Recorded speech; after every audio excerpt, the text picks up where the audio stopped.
Assalamualaikum warahmatullahi wabarakatuh. Kembali di channel podcast Kabar Satu Open Your Eyes. Pemirsa, saat ini saya sedang berada di Kecamatan Modo bersama dengan Bapak Camat Ahmad Kurniawan. Ya. Selamat sore, Pak. Selamat sore. Iya. Nah, pemirsa, saat ini kita mau bincang-bincang sekitar Kecamatan Modo. Karena di Lamongan ini, Kecamatan Modo ini cukup identik dengan budayanya nih, Pak. Saya tertarik sekali untuk mengulas budaya yang ada di Modo itu. Pertama-tama saya mau nanya, Pak. Di Modo itu ada berapa desa sih, Pak? Semuanya itu, Pak. Sebelumnya terima kasih atas kedatangan dari tim podcast Kabar Satu. Assalamualaikum warahmatullahi wabarakatuh. Waalaikumsalam. Pada semua yang pemirsa yang hadir, yang melihat kita kali ini. Langsung saja, jadi di Modo ini adalah salah satu kecamatan dari 27 kecamatan yang ada di Kabupaten Lamongan. Nah, Modo ini terletak di bagian selatan ya, yang wilayahnya juga berbatasan dengan Sambeng, terus Babat, berbatasan dengan Kedungpring, berbatasan dengan Imbang. Ya, jadi kita ada di tengah-tengah. Iya. Kalau sebelah sana, sebelah utara itu kita berbatasan dengan Bojonegoro, Kabupaten Bojonegoro ya. Jadi di Modo ini ada 17 desa, Mas. 17 desa. Ya, 17 desa termasuk kecamatan yang besar juga karena lumayan ya. Ya, ada 17 desa. Iya. Kalau luas dari kecamatan ini sendiri ada berapa sih, Pak? Luas dari kecamatan Modo ini dari data Lamongan dalam angka, khususnya Modo dalam angka tahun terakhir yaitu tahun 2021, menurut BPS ini ada sekitar 77,02 km persegi. Lumayan besar. Ya lumayan. Nggak seharian, kalau mau seharian nggak habis keliling Modo ini. Keliling Modo ini ya. Nah kalau boleh tahu Pak, ada desa apa aja sih Pak di Modo ini? Di Modo ini ada desa Jegrek, ya, terus Gedung Lerep, Sambang Rejo, Medalem, terus Gedung Pengaron, Sumberagung, Mojorejo, terus Pule, Yungyang, Sidodowo, Jatipayak, Gedung Waras, Sidomulyo, Kacangan, Sambung Rejo, Gedung Rejo, dan Nguwo. Nguwo juga berarti masuk? Ya, Nguwo masuk di Modo, berbatasan dengan Babat. Berbatasan dengan Babat. Ya. Oke. Nah, ngomong-ngomong masalah desa Pak, kayak tadi yang mau saya tanyakan, kan di sini tuh identik dengan budaya ya. Ya. Itu di masing-masing desa itu memang ada karakternya sendiri. Ada karakternya sendiri ya Pak. Salah satunya yang yang menonjol itu ada apa sih Pak di Modo itu Pak? Gini, jadi ngomong-ngomong tentang budaya, sebenarnya ini juga baru gaung budaya ini ketika kami datang di sini. Jadi kebetulan kami mendapatkan amanah dari Bapak Bupati sekitar per 1 Agustus tahun 2022 kemarin. Jadi saya di Modo ini belum genap 1 tahun. 1 Agustus besok baru 1 tahun. Jadi belum genap 1 tahun. Jadi ketika kami datang di situ, kami mencoba memunculkan identitas Modo. Karena kami tahu bahwa Bapak Bupati memang punya impian terhadap Kabupaten Lamongan. Jadi impian itu termasuk klaster wilayah. Kalau saya melihat dari visi misi beliau itu ada klaster wilayah. Jadi untuk wilayah utara itu Lamongan ini lebih identik dengan jasa dan pariwisata. Kalau wilayah tengah identik dengan wilayah perdagangan dan istilahnya ya termasuk jasa juga. Kalau wilayah selatan ini memang identik dengan sejarah dan budaya.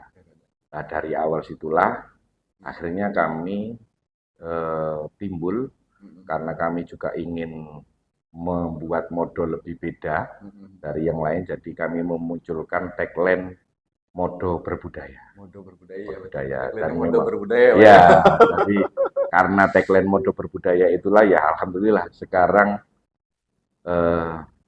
dari banyak orang tahu bahwa Modo itu identik dengan budayanya. Iya. Luar biasa sekali. Yes, sama-sama. Iya. Nah, untuk ya berbicara masalah budaya itu yang sudah selama Bapak menjabat, Iya. selama Bapak menjabat itu yang yang sudah muncul ini apa sih Pak? Ada budaya apa aja sih? Ya. Ini? Jadi tadi kita ngomong masalah Lamongan wilayah selatan ya. Jadi wilayah selatan ini memang identik dengan budaya dan sejarah, khususnya untuk wilayah mulai dari Mantub, Sambeng, Ngimbang, Modo, Mluluk sampai Sukorame. Ini pada zaman dulu memang menjadi daerah atau suatu kawasan yang punya peranan penting di masa kerajaan waktu itu. Nah, termasuk di Modo ini ya. Oleh karenanya di Modo ini banyak sekali peninggalan-peninggalan dari zaman ini. Kalau kita simpulkan ini ada mulai zaman Erlangga sampai dengan zaman Majapahit, bahkan sampai kerajaan Islam Demak itu juga kita ada di sini. Ada sejarahnya. Ada sejarahnya, ada peninggalannya. Ada peninggalannya. Suatu contoh, Masnya tadi sudah main ke Sitinggil. Sitinggil itu ikon dari Kecamatan Modo. Dan Sitinggil merupakan menurut cerita itu tempat bermainnya Gajah Mada waktu kecil. Jadi ketika itu sang ibu yang kebetulan sang ibu ini ini menurut cerita ya Mas ya. Jadi sang ibu ini merupakan selir raja. Jadi ketika istilahnya seorang raja ini kepingin, waktu itu kerajaan Majapahit, jadi raja ini kepingin punya anak yang diharapkan memang dari permaisuri. Tapi yang menikah, yang menghamil duluan, ini ternyata yang mengandung duluan adalah dari seorang selir. Akhirnya karena ya istilahnya biar tidak terjadi halal, jadi yang selir raja itu tadi dibawa ke wilayah Lamongan ini. Dan kebetulan ibundanya yang kita kenal dengan Ibunda Ratu Nyi Andongsari itu kan ada di Ngimbang, yang di makam Bunda Ratu itu. Nah, ketika itu hamil, terus waktu sudah melahirkan, dibawalah karena waktu itu sang ibu juga meninggal. Jadi dibawalah Gajah Mada bayi ini oleh Empu Sidowaya. Nah, Empu Sidowaya juga merupakan abdi dalam Majapahit. Nah, gitu dibawa ke wilayah Modo ini dan diasuh oleh saudaranya dari Empu Sidowaya, yaitu Mbok Rondo Worawari. Nah, tempatnya, rumahnya Mbok Rondo Worawari ya dekat dengan Sitinggil itu tadi. Iya, jadi dari kecil diasuh beliau sampai istilahnya mulai mengembala hewan ternaknya. Terus dari situ, karena Sitinggil ini kan kalau kita artikan bahasa Indonesia kan lemah atau tanah yang tinggi. Siti itu lemah, tanah, Inggil itu tinggi. Jadi posisi memang lebih tinggi daripada yang lain. Nah, dari situlah ketika Gajah Mada kecil ini menggembala, dia tahu ada arah istilahnya patroli dari prajurit Majapahit. Nah, dia berkeinginan ketika melihat itu berkeinginan suatu saat dia akan mengabdikan diri untuk Majapahit. Nah, itu mulai mimpinya mulai terbangun di situ. Terbangun di situ. Ya. Luar biasa. Yeah. Dan itu sudah memang ditetapkan sebagai prasasti atau ini. Ya. Jadi gini, sebenarnya si Tinggil ini sudah lama, Mas. Sudah lama istilahnya ditemukan atau masyarakat tahu itu sebenarnya sudah lama kalau memang itu si Tinggil. Dan baru gebiarnya itu waktu gencar-gencarnya dari beberapa tahun lalu ada berbarengan dengan Pataan kalau nggak salah waktu itu saya ngikuti, itu mulai muncul nama situs si Tinggil ini. Nah, tapi sampai sejauh ini, dalam artian sejauh sampai akhir, mulai sekitar bulan Mei kemarin, itu ternyata belum ada di dalam data Balai Besar Cagar Budaya. Akhirnya kami kemarin bersama staf ini punya inisiatif untuk mendatangi BPJB untuk biar bisa mengundang melihat agar situs si Tinggil ini bisa didaftarkan di Cagar Budaya. Dan alhamdulillah kemarin saya dapat info di bulan Juni kemarin, insya Allah sudah masuk situs Cagar Budaya di Balai Besar Mojokerto kemarin. Luar biasa sekali. Saat ini di sini hadir Bapak Kusnan. Bapak Kusnan selaku Kasitapem ya di Kecamatan Modo. Iya. Selamat datang Bapak, selamat sore. Ini kita lagi bincang-bincang terkait seputar Modo ini Pak. Karena apa ya, menurut saya unik Pak. Mungkin di desa lain atau di kecamatan lain itu tadi kan punya ini sendiri ya, karakter sendiri. Dan di sini Modo ini yang saya lihat ini seputar budayanya ini luar biasa sekali, dan ini bukan budaya yang baru kemarin-kemarin, tapi kan udah lama sekali ya Pak ya. Dan saya tertarik sekali untuk mengulas itu. Nah, kembali lagi ke Pak Camat Pak. Selain di Sitinggil itu ada apa lagi Pak situs budaya di sini?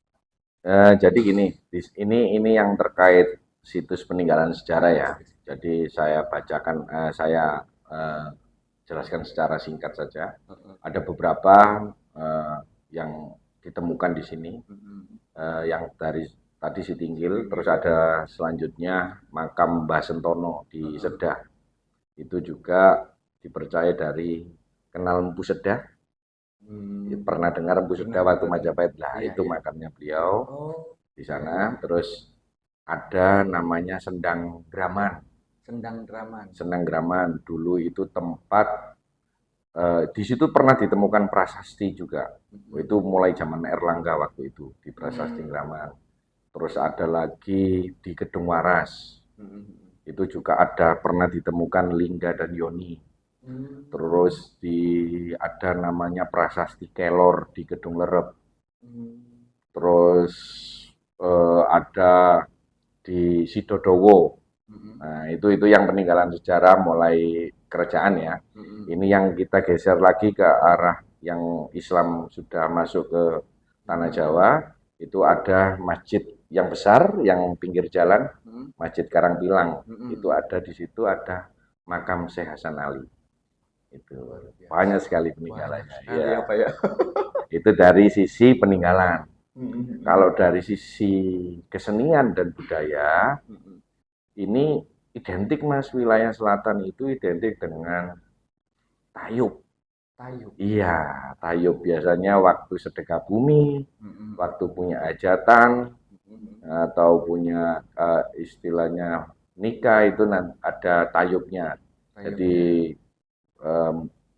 kalau kita itu mengenalnya itu kalau yang naik waktu acara tayub itu beso namanya. Beso ya.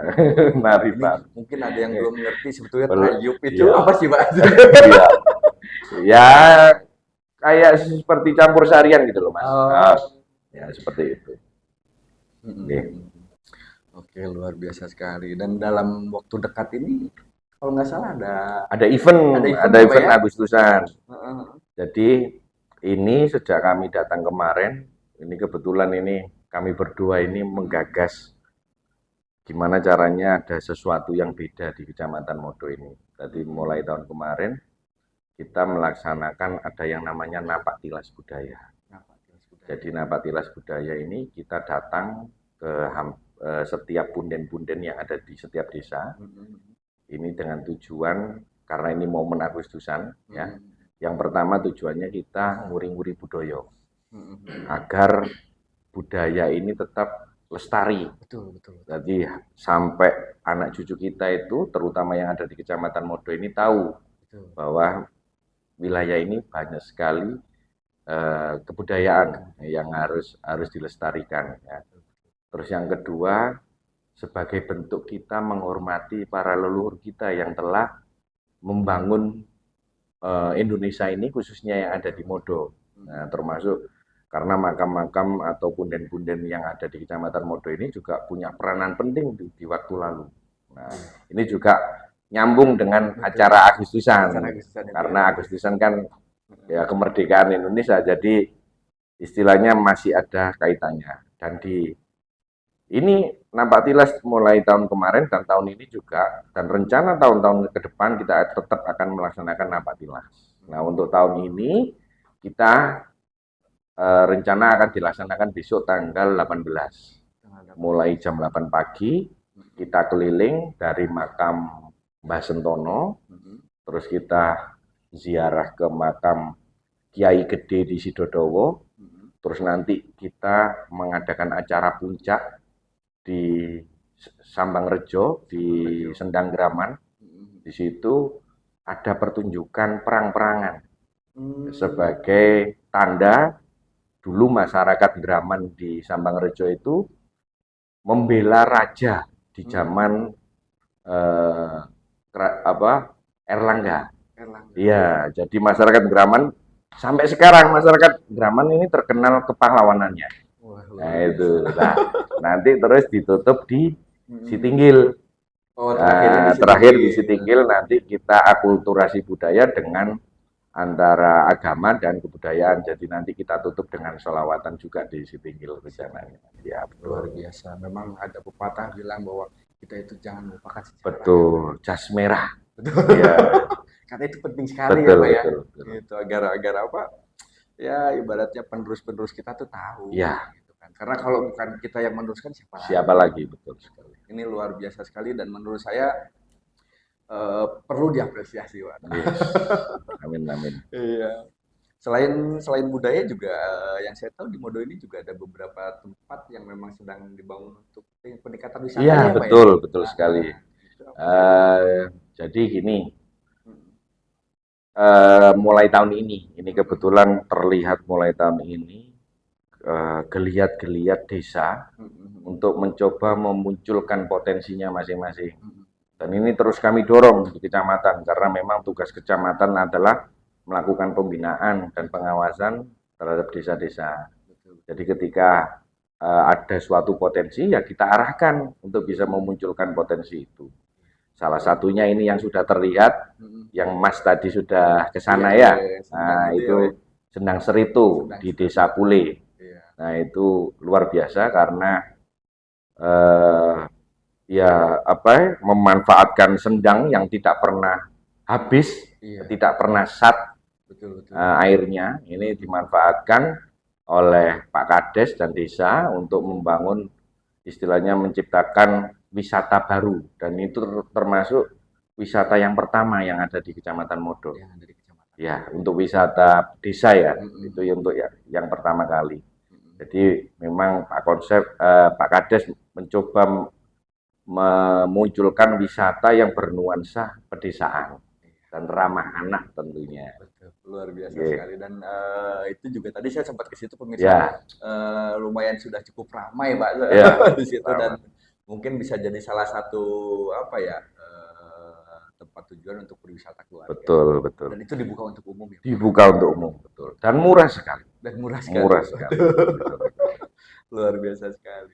Nah, terkait masalah acara tadi Pak, itu bisa dihadiri oleh masyarakat luar juga Pak? Boleh. Semuanya boleh melihat, bahkan Bahkan kita memang tujuannya mengundang seluruh masyarakat, ini khususnya yang ada di Kecamatan Modo maupun yang ada di Kabupaten Lamongan, kalau ikut memeriahkan ini, karena kita tujuannya nguri-nguri budaya ini tidak hanya untuk Modo saja, kita semua ingin bahwa semua generasi penerus kita itu tahu bahwa kita harus melestarikan budaya yang ada. Tuh. Luar biasa Ya. itu apa ya, itu tadi Indonesia sangat sangat apa ya, perlu diapresiasi Indonesia. Ya. Nah, terkait masalah desa Pak, apa kayak pembangunan apa wisata kayak gitu ya tadi kayak gitu itu ada keterkaitannya nggak sih dengan apa indeks desa mandiri Pak? Oh ya. Nah, ini kan sekarang lagi ini ya, lagi hit. Lagi hit ya Pak. Ya, ya.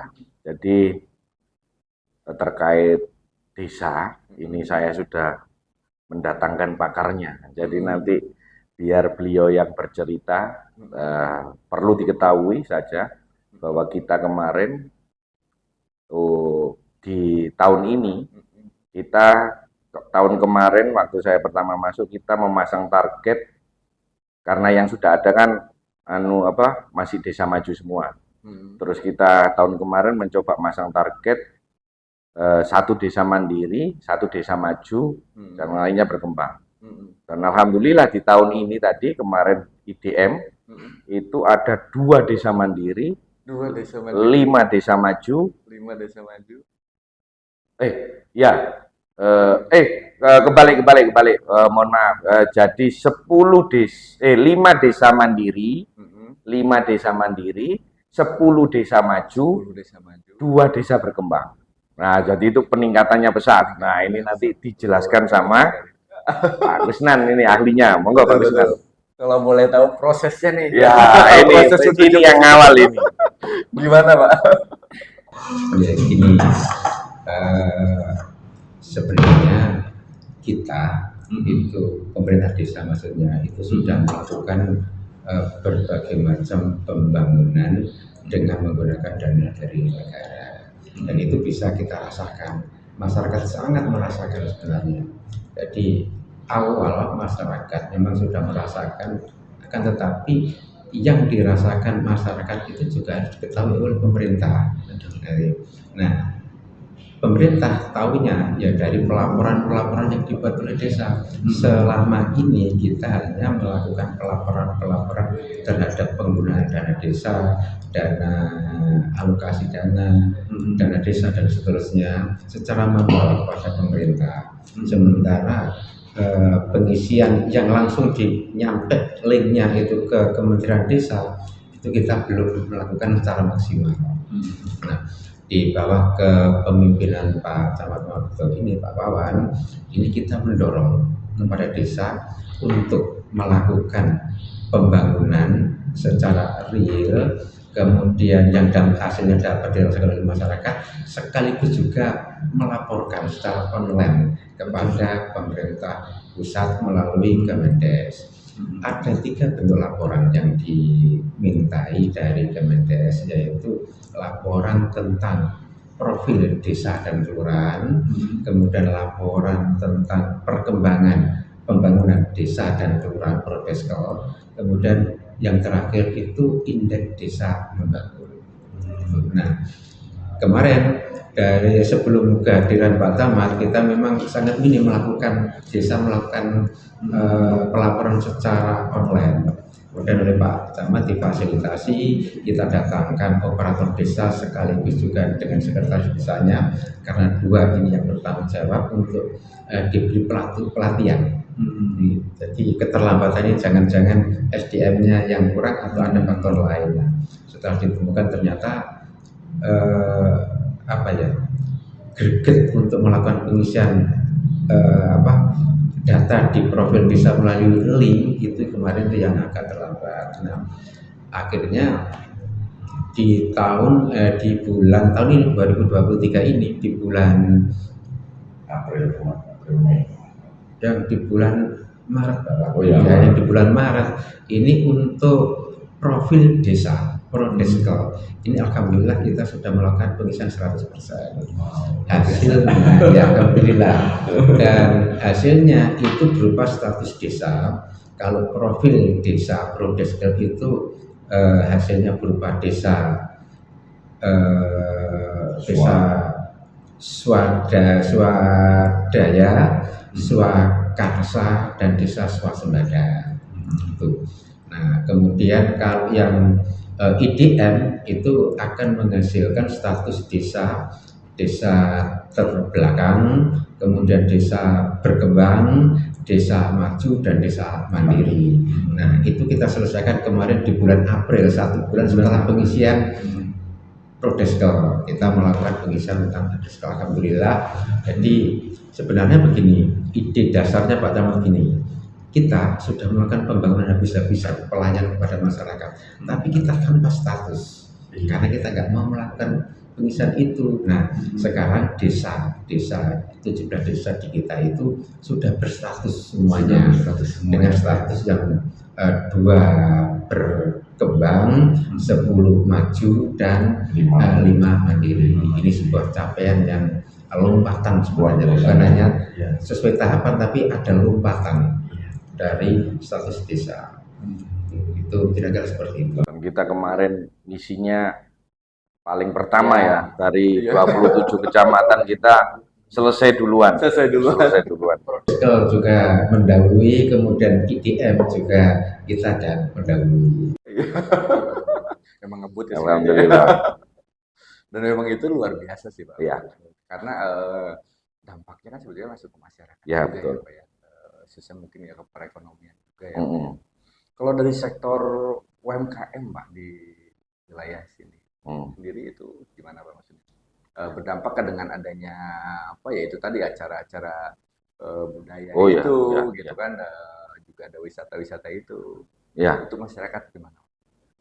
Jadi gini Mas, tadi saya menambahkan sebentar ya untuk Pak Kusnan ya. Jadi apa yang sebenarnya kita lakukan, kalau yang kita lakukan ini terekam oleh pemerintah pusat, itu nanti impact-nya atau feedback-nya ke kita itu juga akan besar. Jadi dengan nanti kita mandiri, kita itu malah digerojok. Sekarang itu beda, bukan yang tertinggal yang dikasih tambahan anggaran, tapi yang mandiri tambah yang dikasih anggaran. Jadi kita feedback-nya dari pusat nanti ke depan juga akan semakin besar. Nah, untuk masalah UMKM, memang dari awal kita itu getol, terus terang getol untuk pembinaan UMKM, karena ini Bapak Bupati ini juga punya 11 program prioritas ya, yang salah satunya itu yang di samping ada Jamula, terus ada Desa Berjaya.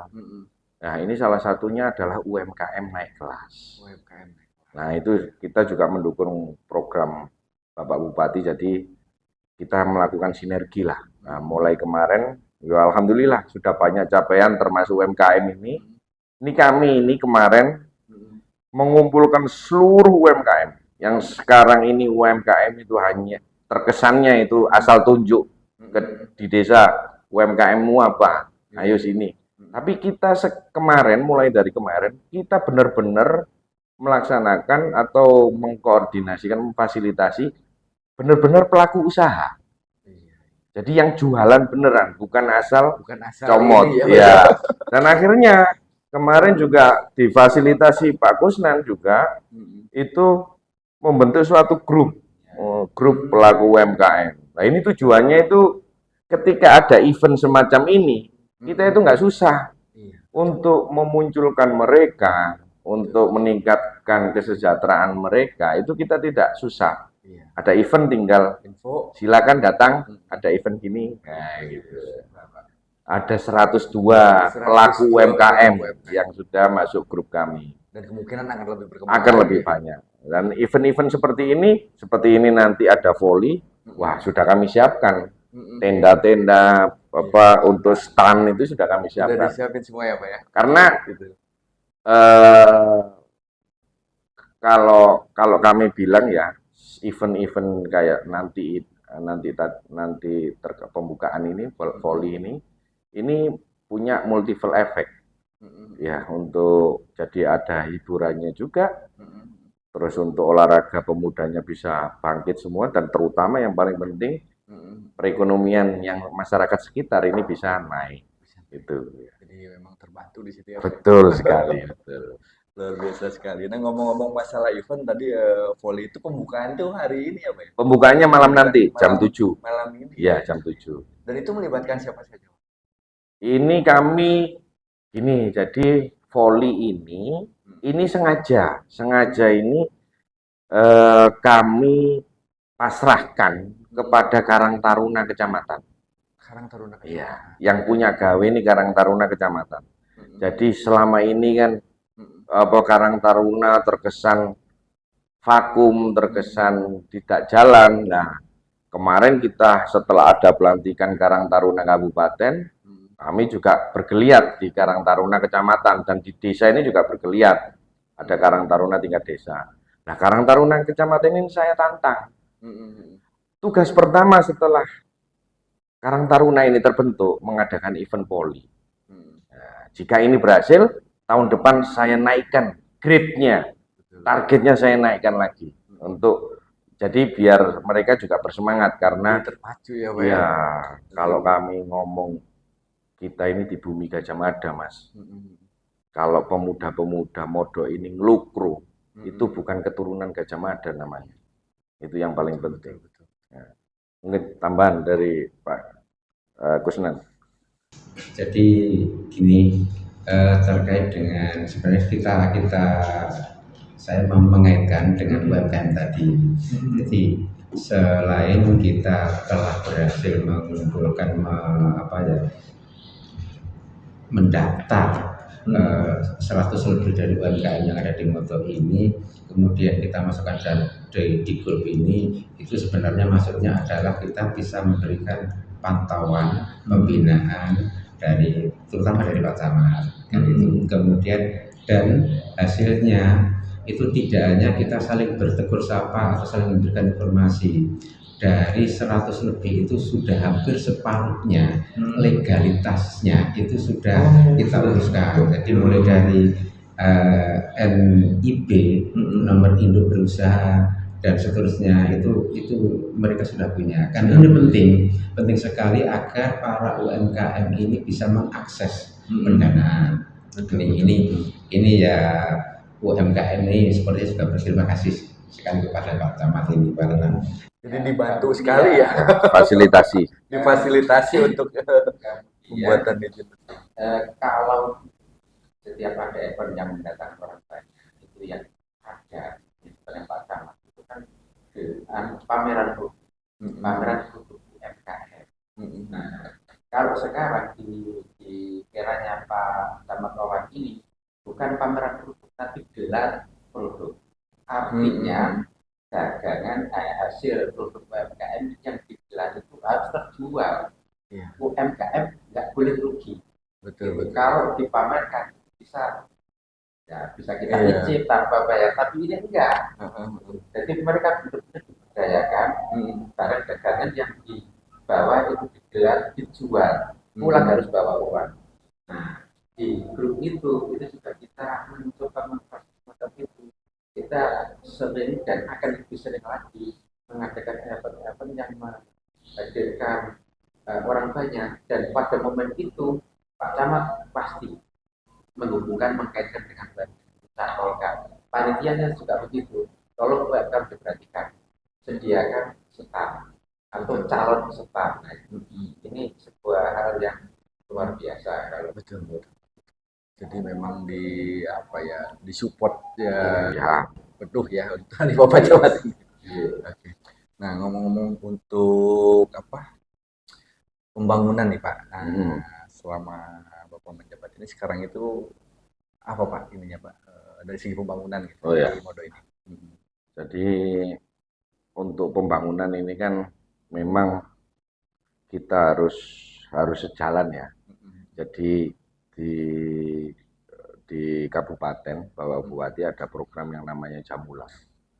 Infrastruktur jalan itu, jadi Jalan Mantap dan Alus Lamongan. Nah, kami yang ada di kecamatan itu juga harus selaras dengan program dari kabupaten. Jadi di kami, di kecamatan khususnya, terutama di desa-desa, itu kan ada anggaran yang namanya dana desa. Ya, dana desa. Jadi kami selalu bilang ke Pak Kades, Bu Kades selalu bilang seperti ini.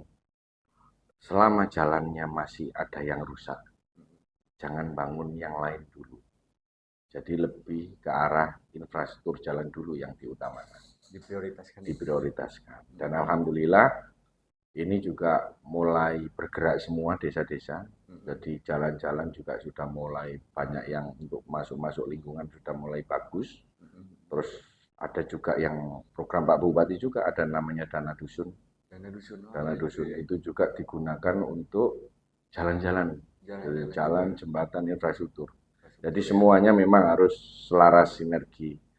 Dan kebetulan juga di tahun ini Kecamatan Modo ini juga mendapatkan Jamula di ruas jalan Mojorojo Medalem. Nah, itu jadi ini bentuk komitmen pemerintah untuk ya karena jalan ini sekali lagi saya ngomong jalan ini multiple effect juga. Jadi ketika jalan bagus, perekonomiannya bagus, pendidikan juga bagus, semuanya semua bisa terangkat semua kalau memang jalan ini sudah bagus itu dari sisi pembangunan. Jadi terus ada satu inovasi juga karena dalam aturan itu tadi saya sampaikan kecamatan punya tugas pembinaan dan pengawasan terhadap desa. Kita ada inovasi yang namanya laporan hasil Monef tiap desa. Apa itu, Pak? Ya, setiap ada dana desa, misalnya dana desa kan ada 3 tahap. Nah, ketika selesai tahap 1, kita melakukan Monef. Bagaimana fisiknya, terus bagaimana administrasinya.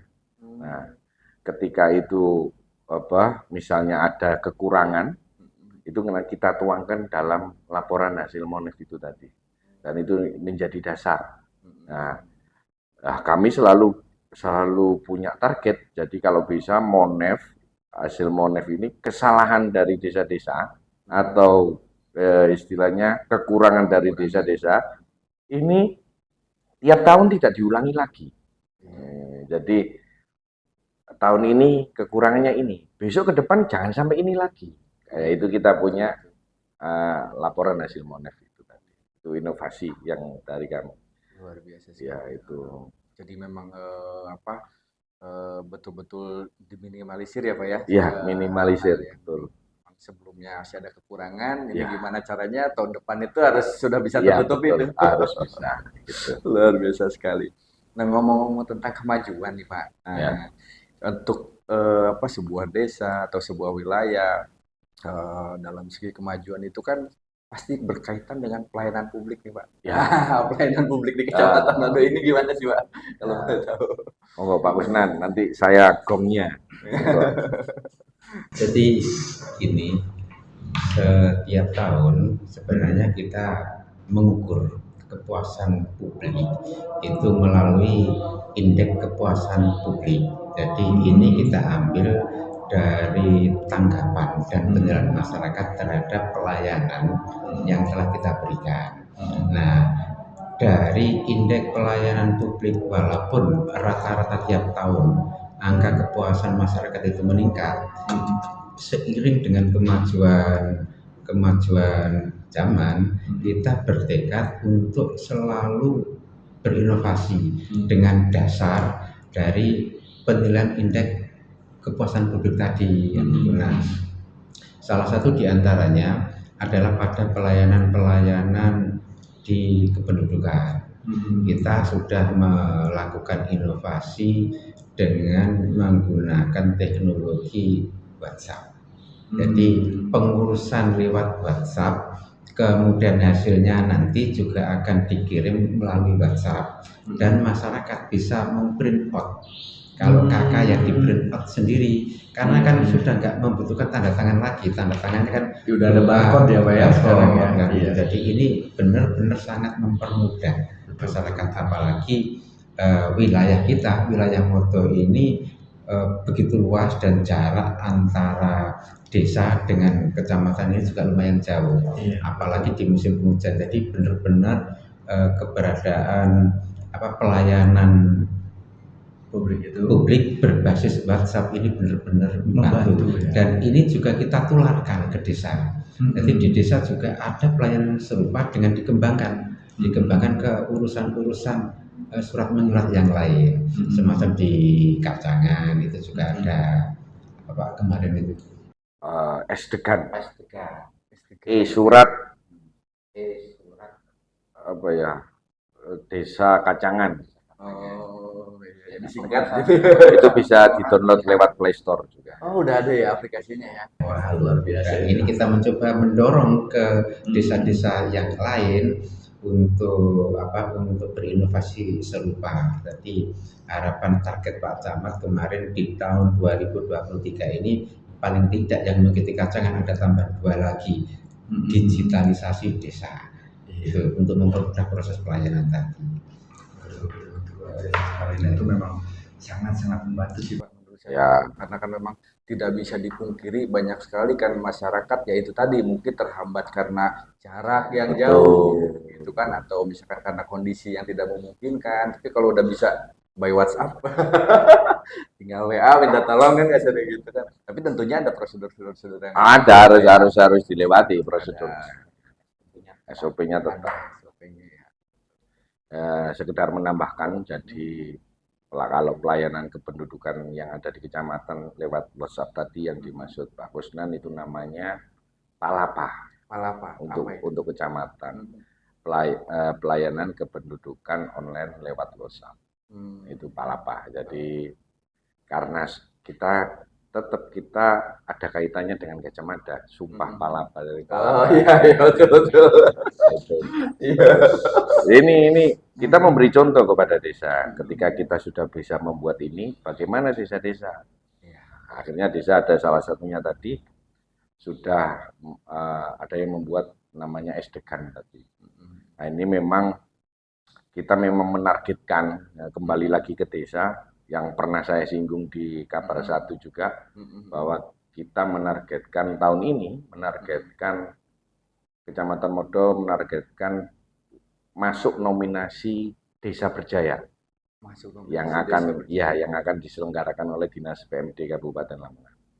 Itu yang kami targetkan tahun ini. Makanya kita dorong terus desa-desa ini, kan ada 5 kategori itu.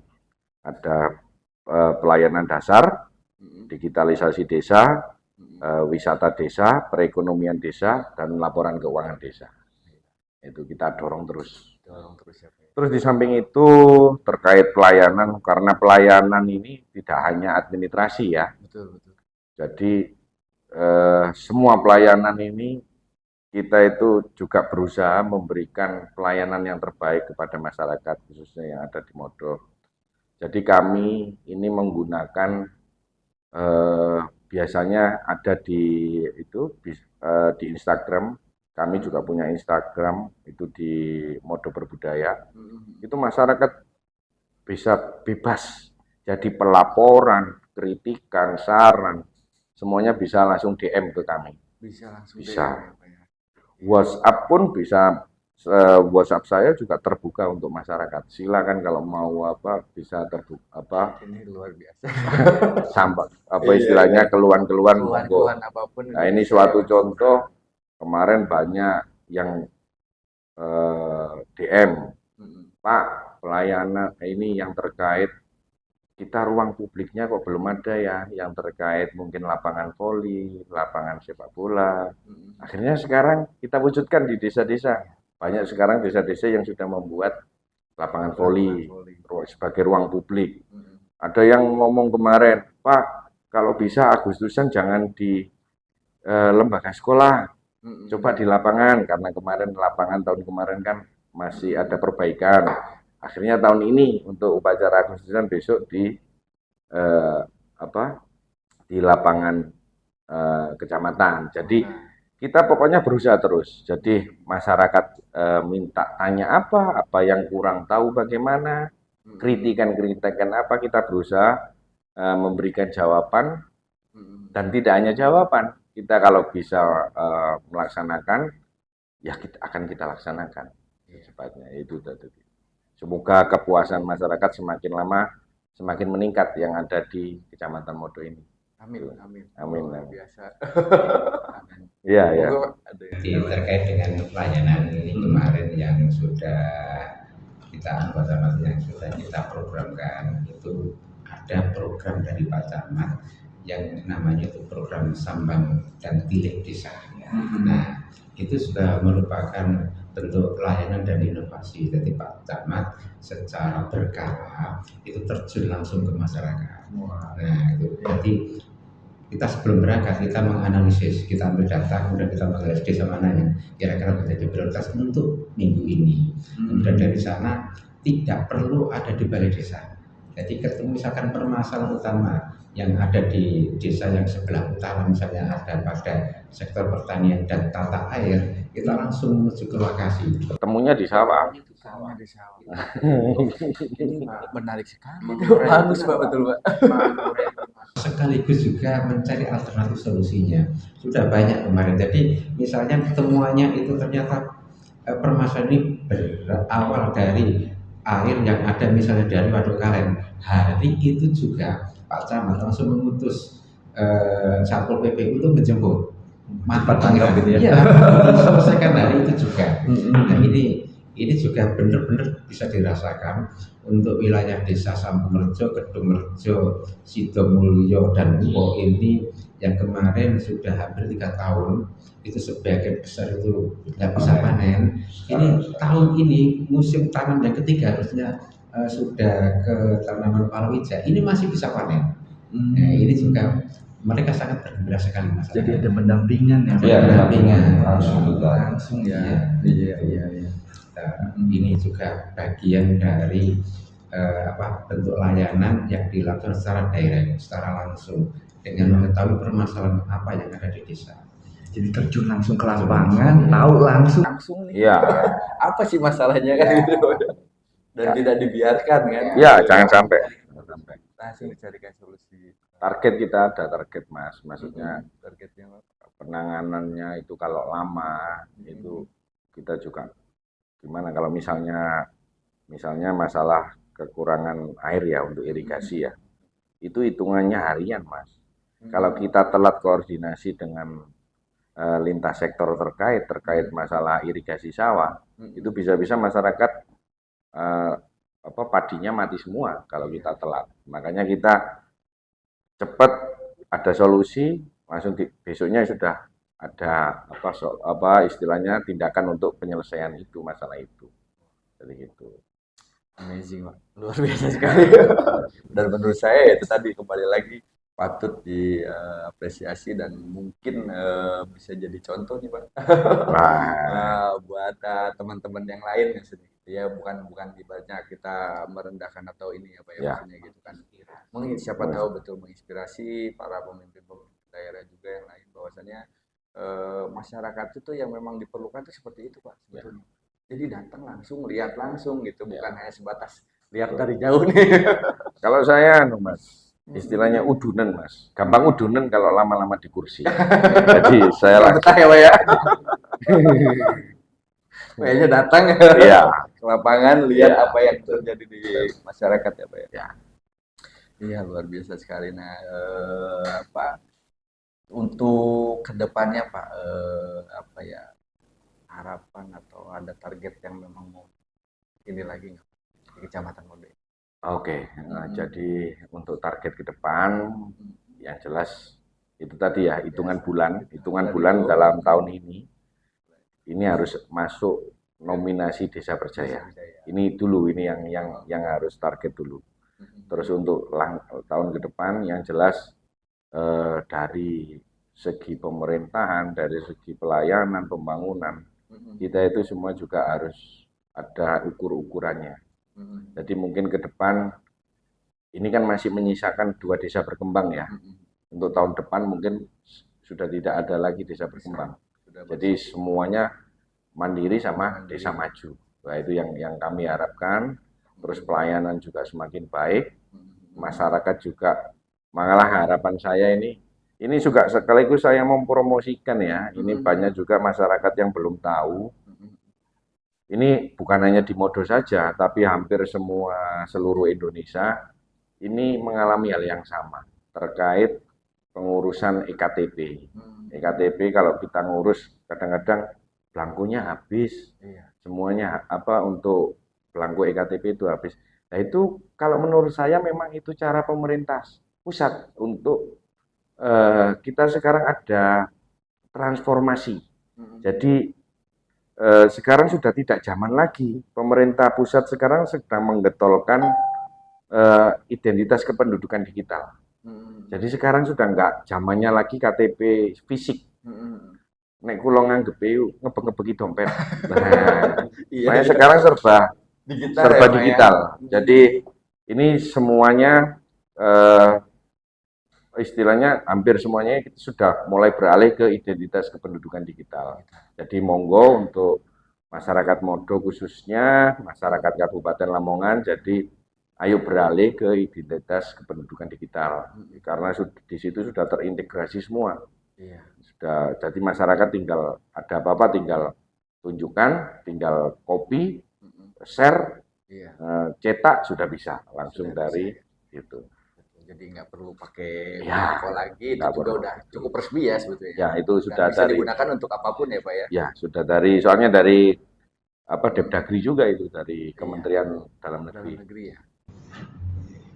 Terus ke depannya ini sebenarnya kita akan sudah komitmen dengan Pak Camat bersama semua yang ada di kantor kecamatan ini untuk memberikan pelayanan ke depannya secara maksimal, sehingga harapan kita ke depan untuk Modo secara keseluruhan, kalau selama ini Modo itu masuk wilayah selatan pinggiran yang mohon maaf ini apa ya, oleh investor, oleh pelaku yang lain itu kurang begitu dilirik. Nah, Pak Camat bertekad untuk mensejajarkan wilayah Kecamatan Modo ini dengan kecamatan-kecamatan lain di perkotaan. Jadi terutama dari sisi prestasi. Dari sisi prestasi kita mendorongnya dari sisi prestasi dengan menyiapkan desa-desa untuk untuk mencapai prestasi itu. Jadi bukan prestasi kecamatannya, tapi desa-desanya, sehingga nanti kita juga ingin mendorong ada banyak hal yang bisa masuk ke desa ini. Kemudian wilayah Modo ini juga bisa diperhitungkan.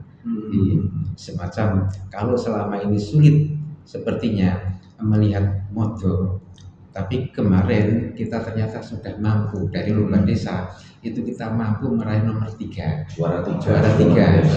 Ini juga langsung bisa dilihat oleh kecamatan yang lain, ternyata Modo bisa mewakili ya. Kemudian geliat-geliat yang lain terkait dengan di bidang budaya, di bidang kepemudaan, di bidang UMKM, ini juga sudah menjadi referensi tersendiri bagi pemerintah kabupaten, provinsi untuk memberikan perhatian kepada Modo, dan ini sudah mulai nampak.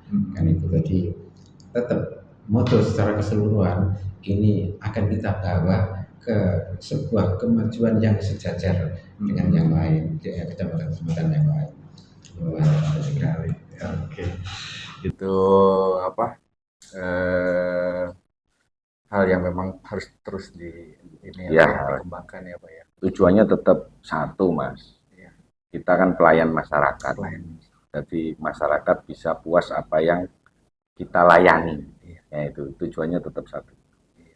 Betul, luar biasa sekali. Terakhir nih Pak, ya, pesan-pesan untuk masyarakat Modo atau umumnya Lamongan nih Pak, supaya bisa tertarik nih ya, melihat Modo ini, bahwa Modo ini kayak akan budaya nih. Monggo Pak. Kalau kami berpesan khususnya untuk masyarakat Modo ini,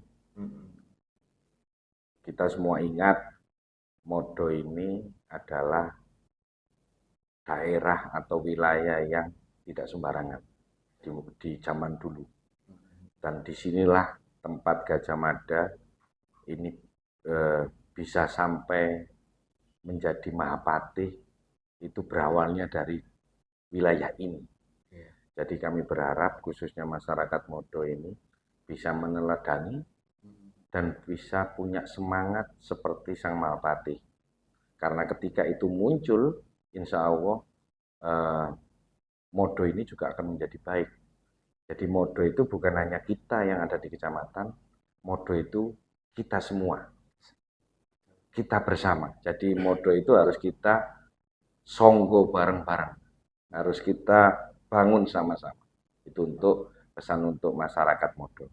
Dan untuk masyarakat Kabupaten Lamongan, sekarang Bapak Bupati ini lagi getol-getolnya membangun infrastruktur dan berbagai program-program prioritas yang lain di bidang kesehatan, bidang pendidikan, terus di bidang yang lainnya juga. Ini semuanya tujuannya untuk masyarakat. Semuanya tujuannya agar masyarakat Lamongan ini bisa sejahtera. Jadi monggo kita sarang-sarang mewujudkan kejayaan Lamongan sesuai tagline dari Bapak Bupati visi misi Kabupaten Lamongan, yaitu terwujudnya Kabupaten Lamongan yang berkeadilan, terwujudnya kejayaan Lamongan yang berkeadilan. Itu yang visi misi dari Kabupaten Lamongan. Ya. Baik, terima kasih Bapak waktunya.